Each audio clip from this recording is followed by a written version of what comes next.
We are fast approaching the very last quarter of 2025, and I wanted to walk you through today a temperature check of where should you be focusing right now in your specific business to actually be getting more clients over the next few months. Now, this is not me giving you some cookie cutter advice of what has worked for me or what has worked for some of my clients. This is literally me walking you through my exact sales process that I teach to all of my one-to-one clients, and also taking you through a little bit of a temperature check with each parts of those process to actually make sure you can figure out exactly where you should be focusing for your specific business based on where you are at right now. So this is essentially going to be a little bit of a custom strategy you're going to be walking away with. So I'm very excited for this.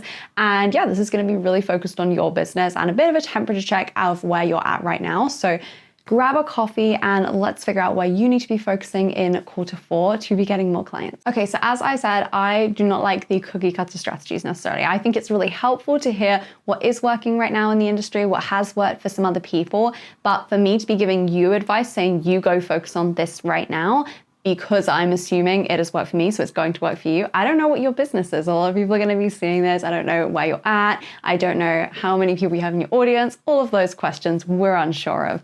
But I'm going to walk you through some questions essentially today to help you figure out for yourself where you should actually be focusing and what is going to be very tangibly the thing which does move the needle for you based on wherever you are at in your business right now, whether you are day one, whether you are day 1,000, this is going to be a process you can follow and come back to again and again. And the reason why I specifically want to talk about this today is because firstly, I had this conversation with a client the other day, and I think it's a really helpful one. They made a note that I wanted to do a YouTube video on this specifically. But secondly, I think so much of the time we almost go blindly through the day-to-day life of our business, and we don't really think about intentionally where should we be focusing. We just keep doing the same old things we've always done and just kind of hoping that a client does come out of thin air. And the reason why I love my sales process in particular is we really take the passiveness out of sales. It's not a cross your fingers, cross your toes, hope for the best, hopefully a client signs up today. It's really putting it back in your hands. And that is something I'm so proud of. And I think a huge reason why my clients get really consistent results with this process. So I'm going to walk you through that process. We're going to walk you through those 3 steps. And then I'm going to ask you some questions. And based on the response to those questions, that is going to tell you exactly where you need to be focusing over the next few months. And again, this is something you can come back to. Come back and watch this video every month if you're wanting to see, okay, in this exact moment, where should I be focusing in my business to move me closer towards more clients? Okay, so this sales process I talked about is a 3-part sales process. And this is the signature process I developed years and years ago inside my Full Body Sales course. For anyone who has been here a very long time and remembers that, that is now something I work on with all of my clients. And it's something I've brought very heavily into my one-to-one coaching to really focus on the sales side and help people to figure out where should they be looking, where should be their focus, and where should your time and energy be going right now in your business. And these 3 parts of this sales process, this is all you need to think about. This is it. This covers the entire sales process with these 3 parts, and they flow so you can really see where is the block for you right now. So the first part of this is audience. The second part of this is leads. And the third part is sales at the end. And we can see how this really moves through each of these because everyone who is going to be a client starts off in that audience piece. This audience piece is really who has eyes on your business right now, who is seeing your things, who is seeing your marketing, who is following you, who is subscribed to you, who is in that block, who is just witnessing and seeing the things that you are putting out essentially. The second part to this is leads, and that is out of those group of people, out of those people there in your followers, subscribers, whoever it is, who has raised their hand and said, hey, I'm an ideal client for you right now. A lot of people will do this through freebies, for example. If someone has opted in for a free document on the 5 things they can do to sign their next client, we know they are looking to sign their next client from that. We know they're an ideal client then if I have an offer about signing your next client. We know they're an ideal client for that. So the leads part is really about figuring out how can I just get someone who is in the audience to put up their hand and say, hey, I'm your ideal client right now. This is really helpful because it means that firstly, we just know they're there. Secondly, we know who to actually nurture, who to be engaging with, because we know they're the ones who are more warm, more interested in buying and more likely to actually purchase something soon and sign up as a client. And also, it really opens the door for you to actually have a conversation with this person, actually engage with this person, and then potentially invite them to something that could be a really good fit for them. And then the third piece after this is sales, which is kind of self-explanatory here. This is where someone actually has purchased something. This is you actually selling your offer, actually talking about the thing that people can purchase. So if we're promoting a free masterclass, that's in leads. If we're actually talking about our one-to-one coaching program, that is in the sales part there. So the 3 parts of this sales process are so helpful because this can tell you where your blocker is. You can look through these 3 and see, okay, I can see that there's a lot of people flowing into the audience side. I have a lot of people in my audience. People are following me regularly. They are the people who I would want in my audience. So, okay, we've got that area ticked. And I can see that I'm selling over here. I'm talking about my offer, but no one's signing up. And we can see the problem then is that no one's even flowing towards that in the first place. We haven't got that leads piece in the middle for anyone to actually self-identify that they are a lead and to even realize it for themselves. Because if we're then over here promoting our offer, but we haven't had any opportunity for people to actually get nurtured and for people to actually understand more about what we do, get a bit of a taste for it, get an experience for what this could look like to get this transformation. The leads piece in the middle almost is the part that makes sales simple and is the part that makes sales 20 times easier, but this is also the part that most people will just forget about. Most people will ignore and will say, I just need to build an audience and then I just need to aggressively throw my thing at them and hope they sign up and hope for the best.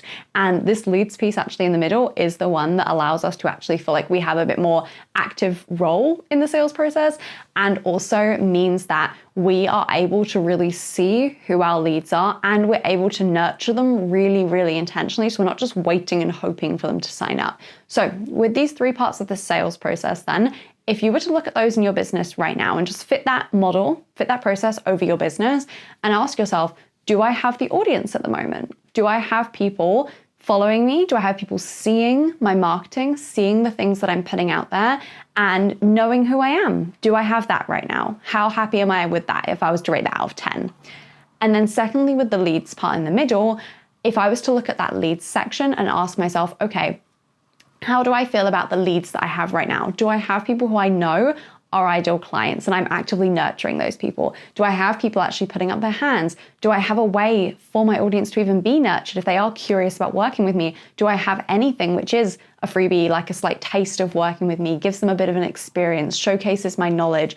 Do I have any of those pieces in the middle? How would I rate that area out of 10 right now in terms of how satisfied I am about how that's nurturing people right now and how that's actually bringing me warm leads? And then thirdly, for that sales piece, how happy out of 10 am I right now in terms of how I'm actually selling my offer, in terms of how I'm promoting it, in terms of the wording I'm using and when I'm talking about sales and when I'm actually sharing about my offer? How happy am I with those pieces of actually selling the offer? And this is really helpful to ask yourself across these 3 because you'll probably notice 90% of the time that there is one that is really low and we just haven't really been focusing on. It could be that, you know what, all of my audience came in from years ago and I'm not really getting leads at the moment because my audience aren't really my ideal clients at the moment. And I know the audience piece is what I need to fix because as we can see, this is a stream. This all flows like a river. If the audience piece is wrong, we're not going to get the leads and we're not going to get the sales. If the leads piece isn't happening, it's going to be 20 times harder for us to get the sales. We're going to get a little trickle in, but it's not going to feel consistent. It's not going to feel in our control either. So actually, if we can look back through each of those and figure out where is the block right now in the flow? Where do you have a block? Is it in the audience piece? Is it in the leads piece? Is it in the sales piece? And from there, you can see really clearly, where should I be focusing? Because you can see very clearly through this process, and that's why I love it, because it's so freaking simple, but it just works always for every type of business. If you can see that, you know what, the audience is a 10 out of 10 right now. The leads also a 10 out of 10, amazing. We just need to work on the selling piece there, and then the clients will be flowing in consistently. That is all we need to do there. So really take a look and see, where am I noticing an outlier right now? Where is an area of those actually not really performing at the same level of the others? Where am I seeing a 2 out of 10, a 4 out of 10? Because that is the area you need to be focusing on over the next quarter. We can say all we want, that I just need to improve my messaging, or I just need to put out more content, or anything like that. But if you don't look at this area, it is going to be so hard for you to actually get those extra clients you're wanting to, versus this is the simple way to do that. That is the proven way. This is the process. So look at those different areas and see, where do I actually need to be focusing right now? And this is the blind spot most of us have when it comes to sales, because we just don't really notice what we're missing or what isn't quite clicking with our sales, because we're so in it, because we're so in that process, that actually it takes that little bit of a step back to really have a look at everything and see, oh, okay, it's obvious now that I need to work on this area, or this area is specifically sticky for me at the moment. So if you are really looking to increase sales in Q4, really looking to get some new clients in, and you're wondering, okay, I know with these 3 parts of this process now, I know where I need to focus there, but do I have any specific blind spots? Are there any specific areas that are just really not landing for me at the moment? And you're wondering if there is anything else you really needing to work on. I have created a brand new sales blind spot audit, where essentially I come into your business, we have a one-to-one session together. I would take a 360 look over your business, over your full sales process, how you're selling, how you're getting clients, your audience, all of those different pieces. And we will figure out what is your sales blind spot right now, aka specifically for you and exactly where you're at right now. What is the one area you're needing to focus on right now? And I'm opening up just a few spaces for this going into Q4. So I would love to have one with you. So you can go to the link in the description to schedule a sales blind spot audit. These will be going in just a few weeks, so make sure you schedule one. I've never done anything like this before, and these will go fast, so make sure you go to the link in the description and schedule yours if you're interested. I hope this has been a helpful video for you. I would love to know, out of the audience leads sales process, which one are you going to be focusing on for Q4? I would love to know in the comments. And if you have watched to the very end of this video, I would love if you drop a palm tree emoji in the comments so I can see who has watched for the full length of this and who has sat through this full video and is going to be implementing this. And thank you so much for watching. Make sure you give this video a like, make sure you subscribe so you don't miss new videos every single Monday, and I will see you in the next one.